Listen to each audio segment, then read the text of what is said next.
वाहिगुरु राम से प्यार है, जिनको वहां से मिली आत्मिक शांति और बेशुमार प्यार है, वो किसी भी कीमत पे अपने इश्क को हासिल करने के लिए पहुंच जाया करते हैं।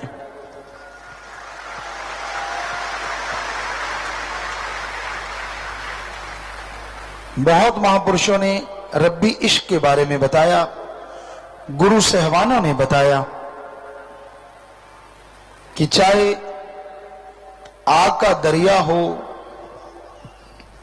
चाहे जमदूतों का पहरा हो, चाहे रास्ते में बब्बर शेर कूद रहे हों, बोल रहे हों, गरज रहे हों, बादल गरज रहे हों, मूसलाधार बरसात आ रही हो, भयानक तूफान चल रहा हो, अजी मौत भी तैयार खड़ी हो, तो भी रब से इश्क करने वाले कभी कदम पीछे नहीं हटाया करते। अगे नू बधा के पैर पिछे नू हटाना की, ते बन के प्रेमी फिर दिल नू डलाना की। अगर सिर्फ ये दो लाइनें आप मान लो ना, आपको टेंशन आएगी नहीं, सत्संगियों को तो खास करके। दो लाइनें अगे नू बधा के पैर पिछे नू हटाना की, ते बन के प्रेमी फिर दिल नू डलाना की। या तो आपने इश्क किया हो किसी बंदे से, या तो आपने इश्क किया हो चोर डकैत से, या तो आपने इश्क किया हो किसी पशु जानवर से। नहीं ना, आपने इश्क किया सतगुरु मौला उस रब से। जब उससे रब से इश्क कर लिया, वो तो फिर पल पल की जानता है ना। क्या उसको आपकी मजबूरी का, आपके दुख का पता नहीं चलेगा? पर आप चलने देते नहीं, पहले चीखने लग जाते हो। एक इसी बात पे एक बात याद आ गई, आपको कई बार पहले भी सुनाई है। कोई आदमी डूबने लगे, कश्ती पे सवार थे, अलग अलग धर्मों के लोग थे। तो कश्ती सवार ने कहा, हम डूब रहे हैं। तो मल्लाह कहने लगा, 4 लोग कुर्बानी दे दें तो कोई बड़ी बात नहीं, बच सकते हो। सभी कहने लगे, यार चलो ठीक है, अलग अलग धर्म के लोग आपा कुर्बानी देते हैं। एक ने अपने मालिक को याद किया, छलांग मारी, वो किनारे पहुंच गया। दूसरे ने याद किया, उसने छलांग मारी, वो पहुंच गया। तीसरे ने किया, वो उसने छलांग मारी, वो पहुंच गया। अब चौथे की गड़बड़ होगी। चौथा कभी ऊपर आ जाए, कभी नीचे चला जाए, कभी ऊपर आ जाए, कभी नीचे चला जाए, और आखिरकार वो डूब गया और मर गया। कहते हैं वो जमराज के पास गया। इसे कहानी मानिए, लेकिन है ये हकीकत के बिल्कुल नजदीक। कहते हैं जमराज के पास गया और गुस्से होने लगा। जमराज कहता, भाई तू गुस्से क्यों हो रहा है? कहता, यार बड़ी अजीबोगरीब हुई मेरे साथ। कहते, क्यों? ऐसे ऐसे उसने घटना बताई, हमने छलांग मारी, तीनों ने अपने अपने मालिक को याद किया, पार हो गया, मैं रह गया। मैं क्यों डूबा? मैंने भी तो मालिक को याद किया।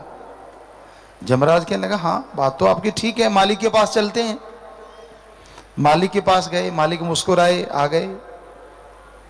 कहने लगा, जी जमराज कहने लगे, हे भगवान, हे अल्लाह राम, ये आपके पास आए हैं और इन्होंने ये बताया है। तो मालिक मुस्कुराए, कहने लगे, सुन भाई, तूने हमें याद किया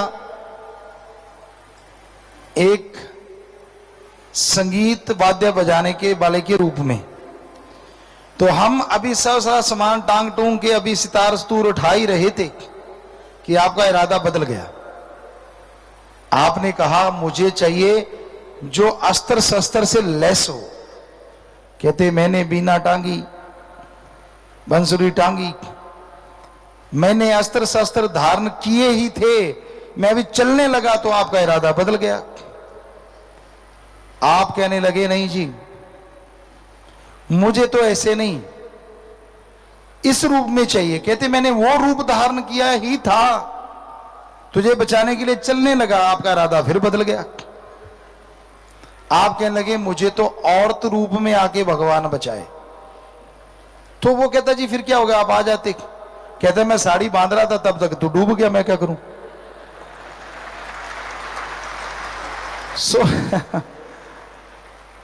चक्कर ये है ना, राम सतगुरु अल्लाह तो आपके दुख दर्द दूर करने आते हैं, पर आपकी एक डिमांड कम पूरी होने वाली होती है, आपकी 10 डिमांड आप साथ में पंजाबी च कहते तय नाल तय ला देने। पहले रस्सा बनाया करते थे, हम भी बनाया करते थे, आप भी बनाते रहे होंगे। तो उसमें सण होंगी है, एक रस्सा बनता है उससे, तो कहते धाई नाल धाई लाती। सो आप तो धाई नाल धाई लाते रहने, एक थोड़ी जी पूरी होने लगती है 10 नवियां तैयार, एक फाइल पूरी नहीं होने देंगे 10 नवियां तैयार लिख के भी रब्बा जे आ ही गया तो फिर आप ही कर जी। सो भगवान पे दृढ़ यकीन रखना बहुत जरूरी है। दृढ़ यकीन रखो, हो नहीं सकता कि आप जो करो और वो आपको खुशी का कोई कारण ना दे, मतलब ही नहीं है। दुनिया से उम्मीद मत रखिए, वो आपको दुखी कर सकते हैं, परेशान कर सकते हैं, टॉन्ट कर सकते हैं, आपकी खुशी को भंग कर सकते हैं। इसलिए हजम रखो, क्योंकि तेनू यार नाल की थे, तेनू चोर नाल की, अपनी निवेड़ तेनू होर नाल की। तू तो ध्यान रखना अपने सतगुरु मौला से, वो तेरे पे खुश, और जिससे यारी लगाई अगर वो खुश है तो दूसरों से क्या टिंडियां लेनी है। फिर सीधी सी बात, लेना भी क्या है किसी से। पर अगर वो नाराज हो जाता है तो दूसरे चाहे लाखों खुश होते फिरें, वो जिंदगी का मजा नहीं आता जीने में जो उसके इश्क में आया करता था। तो इसलिए ये बहुत जरूरी हो जाता है कि आप अपने सतगुरु मौला से लिव जोड़ के रखो, उनसे तार जोड़ के रखो, दृढ़ यकीन रखो। क्योंकि जो दृढ़ यकीन रखते हैं उनके लिए रास्ते अपने आप बनते चले जाते हैं। जो दृढ़ यकीन रखते हैं उनकी मुश्किलों का हल अपने आप ही होता चला जाता है। इसलिए बन के प्रेमी फिर दिल नो डुलाना, डुलाया मत करो। जरा सा ये हो गया टेंशन, ओहो मर गए, फिर थोड़ा ठीक हो गया, तन माल का धन। अरे जब माल का ही धन है तो फिर तू क्यों ऐसे कर्म कर रहा है बार बार। तो टेंशन ना लिया करो सत्संगी बच्चों। या तो ये बताओ आपके टेंशन लेने से कभी काम ठीक हुआ? तो सारे परिवार को बिठा दिया करो टेंशन लेने, भी हाय तौबा मचाओ भाई, क्या पता ठीक जल्दी हो जाए। नहीं होता ना, शरीर भी खराब, दिमागी तौर पे भी खराब, पारिवारिक तौर पे भी खराब। तो टेंशन क्यों और किस लिए? करना तो सतगुरु मौला ने, और जो उसने करना है उसे कोई रोक नहीं सकता। बदल सकता है तो वो मालिक बदल सकता है आपके पाप कर्मों को, बदल सकता है तो वो सतगुरु बदल सकता है आपके पहाड़ जैसे कर्मों को। तो उससे जब बात कर सकते हो तो बीच में बिचौलिया डालने की क्या जरूरत है? सीधा डायरेक्ट चलने दो ना। बड़ा ही अजीबोगरीब प्यार होता है कईयों का, मुझे फलां सेवादार ने बैठने से मना कर दिया। क्या क्या आशिकी है ना, देखो कमाल की बात। इसलिए मैं नहीं आता, ले लाता रंग। वाह आशिका, तेरे नाल तो भुमकड़ चंगा, चाहे ਉਹਦੇ फंग मच जाते फिर भी लंडा बन के तुरया फिरदा। जरा सी बात पे ना ना ना, मेरे को उसने ऐसे बोल दिया, मेरे को धक्का दिया, यार फलाने को ये हो गया। ऐसे मत किया करो। जिस मालिक से अल्लाह वाहिगुरु से लिव लगाई है, जिस सतगुरु ने आपको प्यार की रीत की पढ़ाई करवाई है, उससे इश्क रखो ना। सारी दुनिया एक पासे और मेरा सतगुरु प्यारा एक पासे। जब प्यार उसी से होता है फिर बेगाना कोई नहीं होता है, और प्यार रब से होता है। फिर रब तो क्या, यार के बिना रब कोई नहीं दूजा होता है। सो जब उस यार रब से प्यार हो जाता है तो आदमी के अंदर की सिक्स सेंस कह लो, धुन कह लो, आत्म बल कह लो, वो इतना बढ़ जाता है, इतना बढ़ जाता है कि इंसान को गम चिंता नहीं सताती, परेशानियां पास नहीं आती, और वो हंसी खुशी जिंदगी व्यतीत करता है। उसे तमीज नहीं रहती, खुशी में फटता नहीं और दुख में घटता नहीं, एक रस रहता है। आशिकी ये नहीं होती कि अगर मन के अनुसार मांग पूरी हो गई तो सतगुरु पूरा है, और मन के अनुसार पूरी नहीं हुई तो सतगुरु अधूरा है। ये तो फिर आपके मन का चाल चलन है भाई। मालिक सतगुरु किसी को अजमाता ही नहीं, पर अगर अजमाता है तो अजमाने के बहाने बेशुमार प्यार उसे लुटाता है। पर उस अजमाने में अगर कोई खिसक जाए तो वो खाली रह जाता है, उसको वो खुशियां नहीं मिलती। उम्मीद ना छोड़ो कभी भी अपनी। जिस दिन आदमी अपनी उम्मीद छोड़ देता है उस दिन समझिए वो रूहानियत से दूर हो जाता है। रूहानियत सूफियत कहती है अल्लाह वाहिगुरु राम पूर्ण है, कभी खत्म नहीं हुआ, कभी खत्म नहीं होगा। वो अजर अमर जर्रे जर्रे में रहने वाला है। पर नजर तो उसे ही आएगा जो उसकी याद में तड़फता है, उसकी याद में समय लगाता है। आपको दुख तकलीफ आती है, आप कैसे रोते हैं? मां बाप बच्चों के लिए कैसे तड़फते हो? कभी ऐसा आप अपने सतगुरु के लिए, अल्लाह वाहिगुरु राम के लिए तड़फे हो?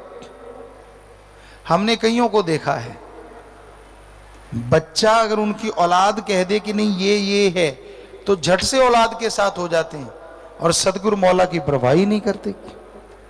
अरे जिसने बचपन से प्यार दिया हो, जिसने सदियों से नवाजा हो, पल में सिर्फ औलाद के लिए, और पता नहीं वो औलाद घर में जाके कब लात दुलत्ती झाड़ दे और आपको घर से बाहर निकाल दे, फिर रोते फिरोगे। इस कलयुग में सारे एक जैसे नहीं होते। 5.5 करोड़ में ऐसे करोड़ों सत्संगी हैं जो भगवान को भी कहते हैं अगर आना है तो हमारे सतगुरु यार के रूप में आ, वरना ना आ।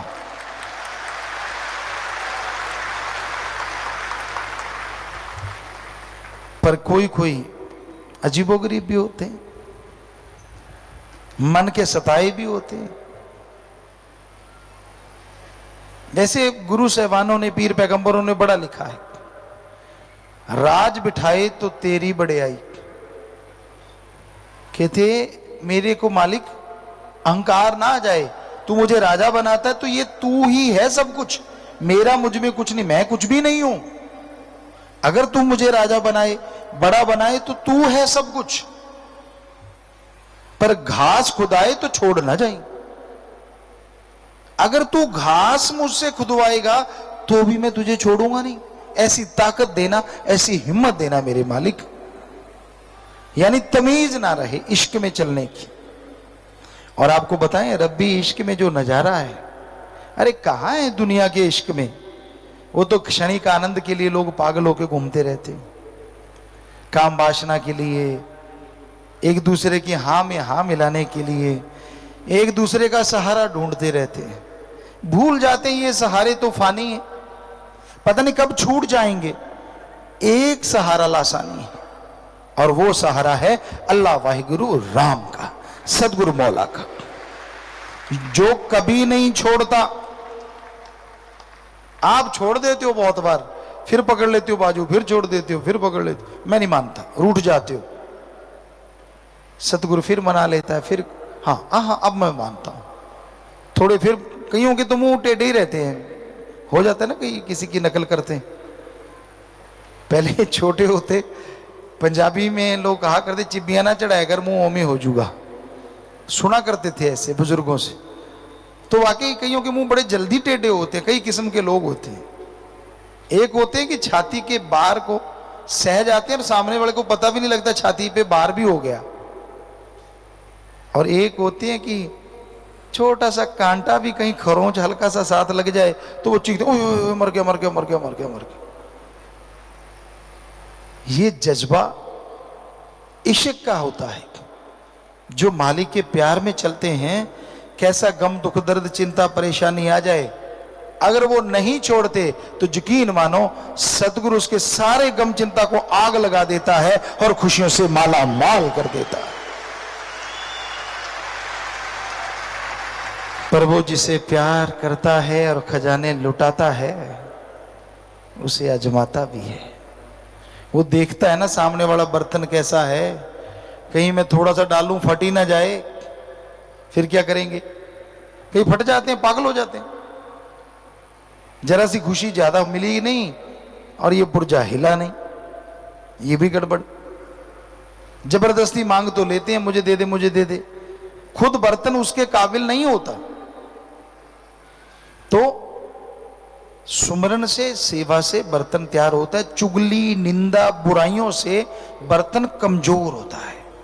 और जितना बर्तन कमजोर होता जाता है उतनी रहमत कम होती जाती है, कम होती जाती है। क्योंकि मालिक तो दयावान है, वो उतनी रहमत फिर नहीं देता जितनी तब देता था जब बर्तन उसके काबिल था। क्योंकि उतनी देगा तो वो फट जाएगा, पागल हो जाएगा, इसलिए वो अपनी रहमत कम करता जाता है, यानी उसको मिलनी कम हो जाती है। रहमत तो वैसे ही बरसती है, पर मालिक की रहमत तब कम हो जाती है जब आदमी चुगली निंदा बुराइयां उनमें सिर फंसाए रखता है। कई बार गाया करते हैं, एक जे एहसान होवे हो सकता मैं भुल भी जावा, लखा ने एहसान कीते दाता दस का कि मैं भुलावा। कि एक एहसान हो जाए ना, हमने यहां जन्म लिया था बापूजी श्री गुरुसर मोड़िया में, वो कहा करते थे अगर किसी ने एक बार हां कह दी ना तेरे पीछे तो समझो सारी जिंदगी उसका साथ देना। यानी एहसान तो दूर की बात, उन्हीं की बात आपको बताते हैं। एक वो किसी ऊंच नीच को नहीं मानते थे, हम तो 100% ही नहीं मानते थे, वो भी नहीं मानते थे। तो एक छोटे जिसे जात कहते धर्म कहते हैं, कोई केस था, क्योंकि अकेले थे और बहुत ज्यादा जमीन जायदाद थी, तो बापूजी पे के लोग केस करते रहते थे। तो उसने जाके सच्ची गवाही दी, झूठ कुछ नहीं था, सच बता दिया कि ये नंबरदार ऐसे ऐसे करके सच्चा है। वो आदमी जब तक नहीं मरा, गरीब था बेचारा, और हम देखा करते थे 6 महीने का राशन, 3 महीने के बाद उससे पूरे परिवार के कपड़े, बापूजी जब तक वो गुजरा नहीं उसको देते ही रहे, लाके खिलाते ही रहे। कई बार माता जी पूछते ये क्या करते हो, कहते बस वो एक बार चल के गया मेरे लिए, अब मैं सारी जिंदगी उसके लिए चलूंगा, हमारा तो यही असूल है। तो सत्संगी भाइयों, जब सतगुरु ने आप पे एक एहसान किया हो तो फिर आपको कितना चलना चाहिए, जरा सोचिए तो सही। और जिसने लाखों कर दिए हो, फिर लानत नहीं आती आप पे जब आप जरा सी बात के लिए मुंह मोड़ लेते हो, अकड़ जाते हो? नहीं करना चाहिए ऐसा। क्या पता उसमें कोई राज हो, क्या पता उसमें भी आपकी कोई खुशी आने वाली हो, क्या पता। अगर आपको पता है तो बता दो, नहीं पता तो फिर रजा में राजी सो मर्द गाजी। सो खुशियां इंसान के पास आती हैं, तब थोड़ी देर के लिए मालिक याद रहता, भूल जाता अपने पिछोकड़ को, भूल जाता अपने पीछे वाली सब बातों को।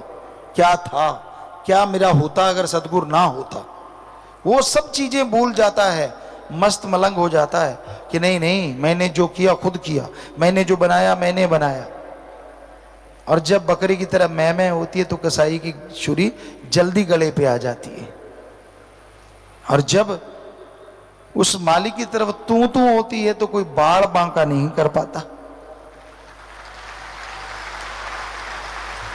इसलिए हौसले बुलंद होने चाहिए, हमेशा दृढ़ यकीन होना चाहिए। लोग मजाजी इश्क में दृढ़ यकीन रखते थे, हकीकी इश्क में तो कितना यकीन होना चाहिए। ये नहीं मर गए जी गए, मर गए जी गए, ये नहीं होना चाहिए। पारे वाले जीभ की तरह ऊपर नीचे नहीं होना चाहिए। मन का पारा जब चढ़ता है तो कुछ अच्छा नहीं लगता, और जब डाउन होता है तो कुछ छोड़ता नहीं। बुखार होता है ना, सारी चीजें कड़वी लगती हैं, और बुखार डाउन हो जाए, कुछ भी पड़ा हो सब रगड़ जाते हो। उसी तरह मन है, जब इसका पारा हाई होता है तो कोई सतगुर पीर फकीर की कोई भी बात अच्छी लगती ही नहीं। और जब पारा डाउन, मुसीबत आने वाली, परेशानी आने वाली, दुख आने वाली, तकलीफ आने वाली, फिर तो गुरु गुरु गुरु गुरु गुरु गुरु गुरु और कुछ सूझता ही नहीं। राम राम राम राम पड़ी होती। काश वैसे रहो एक लेवल पे, राम राम राम, ना तो राम राम राम करना पड़े, बीच में मरा भी बन जाता है ना, क्योंकि ज्यादा स्पीड से करो तो राम राम राम राम राम राम ऐसे ही लगता है। तो अगर राम से करो, राम राम राम, तरने वाले तो मरा कह के भी तर जाते हैं, पर वो बहुत बुलंद यकीन होना चाहिए। सो कहने का मतलब, या तो आप घबरा के फिर लगातार ही एक्सप्रेस ट्रेन बन जाते हो, या फिर आप याद ही नहीं करते उसको। ऐसे लगता है कि अलमारी में ताला लगा के रखा हुआ है, जब काम लेना हुआ निकाल लेंगे। गुरु मंत्र कुछ तो कंटिन्यूटी बना के रखो कि हाँ भाई लगातार सिमरण करते रहेंगे, लगातार भक्ति करते रहेंगे, तो उसकी दया में रहमत बरसेगी, जरूर बरसेगी, लाजमी बरसेगी। ओवर स्मार्ट भगवान के रास्ते पे कभी ना बनो। दुनिया में तो आप बनते ही रहते हो, किसी को क्या टोकना। वैसे तो नहीं होना चाहिए सत्संगी को। ओवर स्मार्ट का मतलब, हम यहां तक हम जानते हैं, अपने आप को इतना होशियार समझना कि सामने वाले को बेइंतहा मूर्ख। ये गलत बात, ऐसा नहीं होना चाहिए। एक लेवल होना चाहिए कि हाँ मैं अपने सदगुरु मौला से, अपने राम से, अल्लाह गॉड से इश्क करता हूं तो करता हूं, उससे प्यार करता हूं तो करता हूं। डर किस बात का? ये ना हो कि डर के मारे कहीं लॉकेट ही गुम हो जाता हो। कभी कभी होता है कईयों का, चलो चलती रहती है बात। फकीर करता है कुछ ऐसा तो वो लाखों की जिंदगी बचाता है, उसके राज अलग होती है, पर भक्त की लाज अलग होती है। आपका आत्मबल आपके अंदर बेइंतहा है, जिसमें आप बेइंतहा एंजॉय कर सकते हो, पर सिर्फ और सिर्फ दुनियावी चीजों में खोके आप आत्मबल की तरफ ध्यान ना देके दुखी हो जाते हो, परेशान हो जाते हो, इसलिए मालिक की खुशियों से वंचित रह जाते हो। अपने आत्मबल पे कायम रहो, ना तो कभी नीचे गिरो हद से ज्यादा, और ना कभी हद से ज्यादा मन के हथों ऊपर चढ़ो। एक लेवल मेंटेन रखो। सुख आए तो खुश हो, एंजॉय करो, पर दुख आए तो पीटो मरो मत, तब भी एंजॉय ही करते रहो कि मालिक कोई बात नहीं, आ गया तो ले भी तू ही जाएगा। जैसे दुख आया पल में ले भी तू जाएगा। तू मेरा दाता है, तू मेरा खस्म है, तू मेरा रहबर। तो यकीन मानो आए गए का पता ही नहीं चलता, फिर कब आया कब गया, कब आया कब गया। मालिक के इश्क में चलने वालों के लिए यह मुकाम जरूरी है कि वो दृढ़ यकीन रखें। लोगों की, गैरों की, काम वासना क्रोध लोभ मोह अहंकार, ये गैर है, या फिर जो मन के मते चलते हैं वो गैर है। उनकी बातें ना सुना करो। एक टांग रब्बी इश्क में और एक टांग निंदक में, तो फिर फटने का डर है। क्या होगा जरा सोचिए। इसलिए एक तरफ टांग रख दी, वहीं दूसरी जमा लो, ताकि बेइंतहा खुशियां मिलें। वरना जैसे हो वैसे ही रह जाओगे, कुछ हासिल नहीं कर पाओगे। क्योंकि जितनी रहमतें कमा के जाते हो, निंदा चुगली के बाद उससे दुगनी गवा के चले आते हो। क्यों? क्या छोटी सी यारी नहीं छोड़ सकते आप? सारे बाल बच्चों की रहमतों को बर्बाद कर देते हो, खुद की कमाई हुई दया में रहमत को लुटा बैठते हो। इसलिए परम पिताजी फरमाते ना पास निंदक के बइये हो, उसके पास नहीं बैठना चाहिए। और परम पिता के ताकत होवे तो जुबान के चलइए हो।